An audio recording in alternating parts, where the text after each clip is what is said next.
Hey folks, Fernando doing another video for the Modern Survivalist, and in this video I'm going to be talking about one of the videos that is most requested in my Spanish YouTube channel. Yes, I have a survival Spanish channel. It's called Supervivencia Moderna. It's doing very well, has almost 100,000 followers by now, and one of the things I get the most requests for is, Fernando, how is it that you prepare for home defense?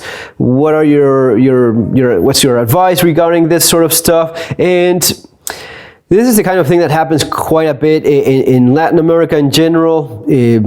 It's a very common problem, and this was just this last week. There was a couple incidents in which old retired people got attacked in their homes. The first case, 5 people invaded this guy's house, not once, not twice, but 3 times in one night. Last time they beat him up. He was severely wounded. He shot one of the attackers, it seems.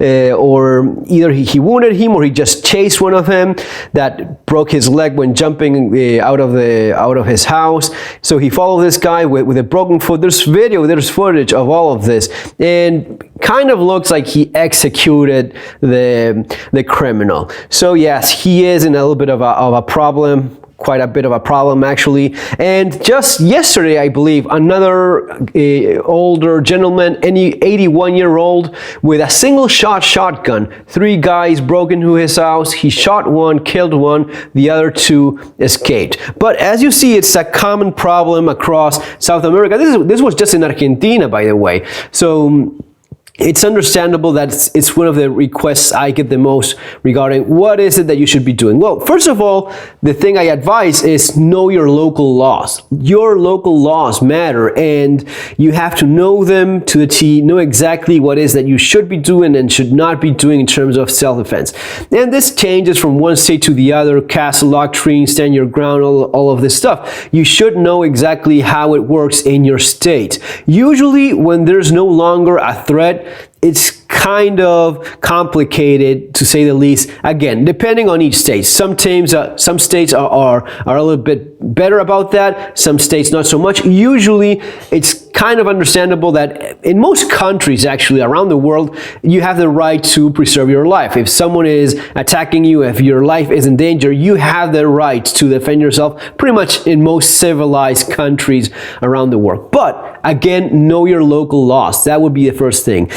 Then it's also pretty much impossible for me to give you an ABC recipe as of how to deal with a home invasion. There's such a variety of possibilities of scenarios that they go down. It's just not that easy. It could be a number of possible ways in which it goes down. Now, the thing I would like to make quite clear is all of this stuff regarding firearms, self-defense and such, that is the last line. That is the last thing you do when all of the other stuff fails. And what I mean by this is, make sure your house is as much of a hard target as possible. Your house should be not easy to break into. I'm talking about solid, metal or reinforced doors. If you have a perimeter, even better. These are things that are kind of staple in South America. In Argentina, where I'm from, all doors have to be kind of bulletproof or reinforced, poured concrete walls and metal frames, and you're not kicking the average door in Argentina down like you would in the United States.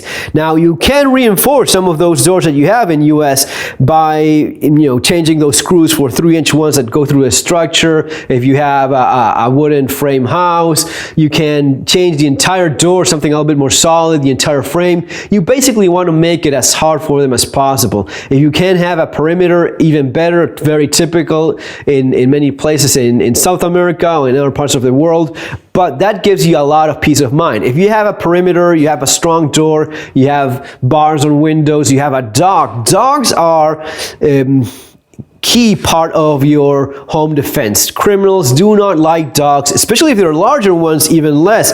I don't have that much of a big dog. Mine is an English Bull Terrier, but he's got the mouth of a crocodile, and he's kind of not that innocent looking, to put it some way. People are a little bit impressed by the size of his head and that sort of thing. And yeah, if you jump into his yard, he's likely not going to be happy about it. And I've had people ask, does he bite? Well, yeah, sure. Don't put your hand in his mouth, and you'll be just fine. Just don't get into his territory, which is kind of the thing. That's why the dog is there, right? But people ask those kind of questions.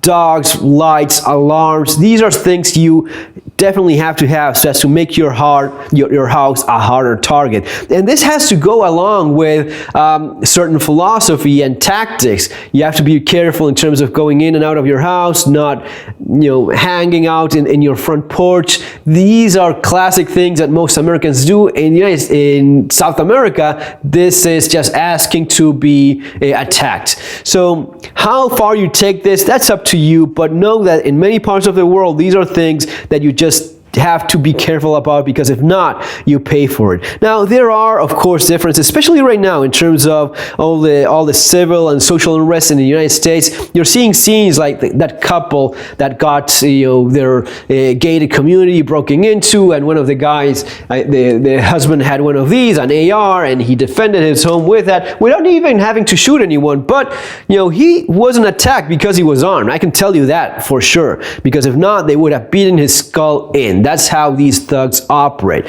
So it is important to know how to defend yourself. What is it that you should keep in mind? First of all of these things. The harder your house is to break into, the less likely you are to be attacked. Now, in the case of this couple, gated community, they just tore the gates. They went in because we're talking about a mob. So there's different dynamics. It's not the same when a couple of criminals, 2, 3, 5 criminals break into your house, or a big mob ransacks everything that is in their path. Different scenarios.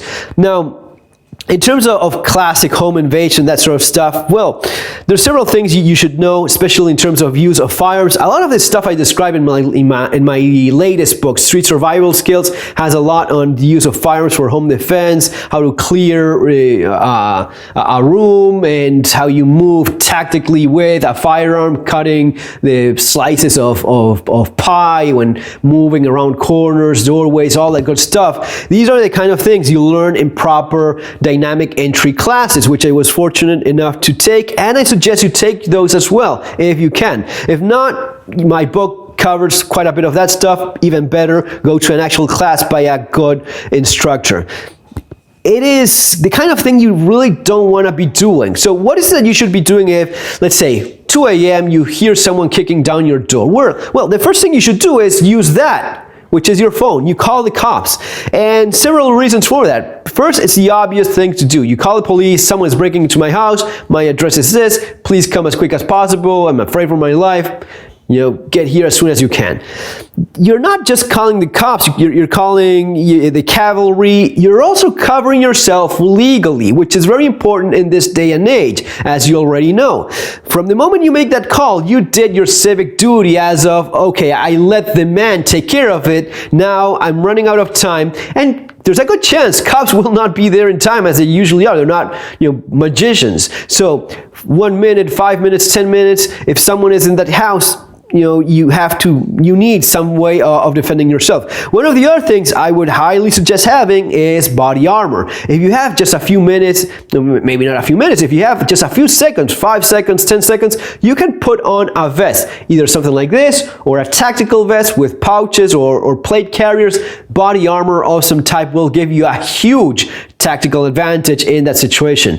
Now, as I was saying before, room clearing on your own, it can be done. It's not that much of a dynamic entry, which is usually done with a team of guys with guns that know how to use them. You are talking about a more slow, methodical approach. But even that is not advice. The advice is you hear something, you gather your entire family, your kids, and you all retreat to the master bedroom. Usually that's the best idea. That's where you will keep everyone. You know where everyone is. And when you do that, you want to have one of these. You want to have a flashlight so as to identify who's around the house. This is a classic accident that happens all across, especially in Latin America, where crime is more of a problem that people deal with almost on daily basis. and firearms for self-defense without the adequate training, shooting at dark silhouettes moving around the room is the kind of thing that happens quite often, unfortunately. And that means you end up shooting a kid, wife, someone that was supposed to be at a friend's house but came back because they had a fight.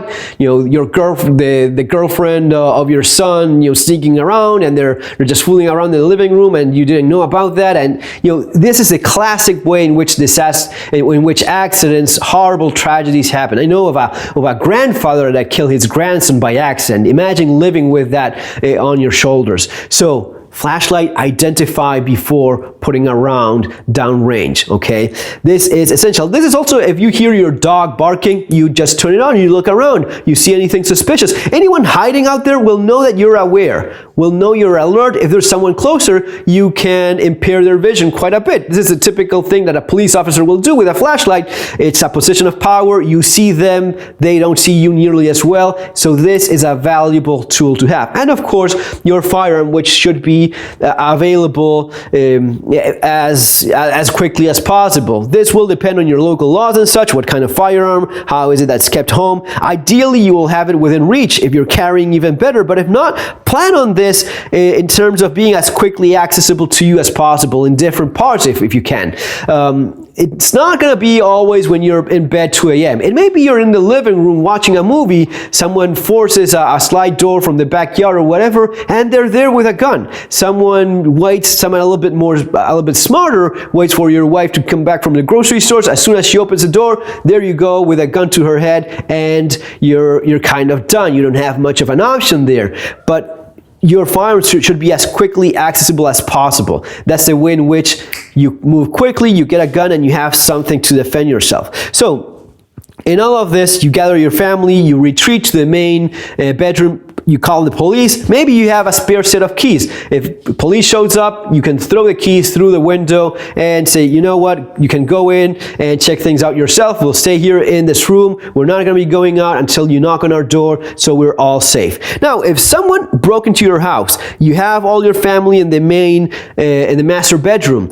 There's several things going on here. First of all, you've retreated to a more defendable position if you know how to move in that place, and you organize it a little bit better. You have maybe some barricade, maybe from the master bedroom suite, the walk-in closet or the bathroom or something like that. You have a good position from which you're protected, and you can shoot back if you're attacked. Besides that, legally speaking, if those guys broke into your house, right, that's bad enough already. But if besides breaking into your house, they just didn't steal the stuff that was within reach, but they try to make it into your master bedroom, even when you shouted out, I've called the cops, they're on their way, I have a gun, get out of here, and they still go through that door, you basically are as good and as solid as you could possibly be when explaining your actions. You really had no other choice but to shoot back, and you're doing it from a tactically smart position, something that's very well barricaded, very well defended.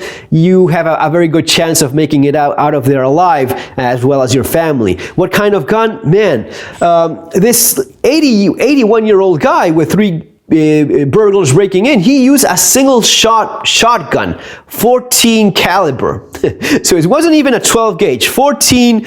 It was like a, man, what is it, like a 410, like a 410, one of those little, and he shot with that, killed one of the guys, and the rest took off. Now, I'm not going to be counting on just having a single shot. I think it's a much better idea to have something a little bit better. My advice for people that don't have quite a bit of training is get a revolver. It's basic, it's simple, and there's a bunch of things going on with a revolver that make it easier for most shooters. When I mean most shooters, I mean people are not really getting somewhat frequent tactical training or participating in action shooting sports. You're not doing that quite often, so as to basically have the muscle memory that you want to have if you are going to be using this kind of thing. Don't get me wrong, you may have a Glock, you may have any other pistol, and with minimal training, you can use that to defend yourself perfectly well. Just like this old man with 0 training used a single shotgun to defend himself against 3 guys that broke into his house. This, though, is, in my opinion, the smarter thing for someone that has more of a limited training, which is the truth for most people. Most people don't spend a single buck in their lives in tactical training. That's a fact. And for those folks, this is better. Why? Well, you just have 6 rounds, but you have 6 rounds of these. 357 Magnum is a solid stopper as far as handguns go. It's not the same as 9mm. It's gonna be a little bit more efficient, or maybe quite a bit more efficient depending on the ammunition that you're using, but you have more power. So it's 6 rounds only, but more powerful than 9mm. And you have 6 rounds that are pretty much guaranteed if the gun is in good condition. You just load the gun, close it, that's it. Pull the trigger and you shoot. What happens with a pistol? Well, of course, you have a lot more ammunition, a bunch of things that could go wrong. A lot of people still have this idea of keeping the empty chamber. If they have a pistol that has a safety, they forget about the safety. All of these things happen quite often. It's not just that. Someone fighting against you may put the gun out of battery. There may be a jam and you don't have the muscle memory so as to clear it fast. If you have the training, by all means, go with a pistol. If not, something like that. If you have a shotgun, this is affordable, this is cheap, and it's effective. 12 gauge is a solid stopper. I usually prefer semi-automatic. I think it's better. You don't have to mess with a mechanical fine motor skill in the middle of a stressful moment, or maybe even fighting with someone. Chances are this is gonna be plenty so as to defend yourself. A pump action is a classic for home defense, even though I think that a semi-automatic is better. Lever action gun, using the same ammunition as you have here, again, an excellent choice. My opinion is you should have a semi-automatic rifle. You are in the United States, you have the right to have that. Yes, these days prices are through the roof. I think you should have either an AK-47, AR-15, something that has a little bit more firepower. This is the kind of thing that, in the environment that you're right now, with the kind of threats that you're seeing right now, which is bunch of people, masses of communists going after you and having no problem in killing you, if you find yourself in that situation like that guy did, where was it, New Orleans? I don't remember what city it was, but in that kind of position, that sort of gun gives you a big advantage. Sure, maybe you have a lever action and they still don't go after you because no one wants to get shot. That's another simple fact of life. But that definitely has more power, more firepower, and it's a more adequate tool for that kind of threat, even though pump shotgun will most likely do the trick as well.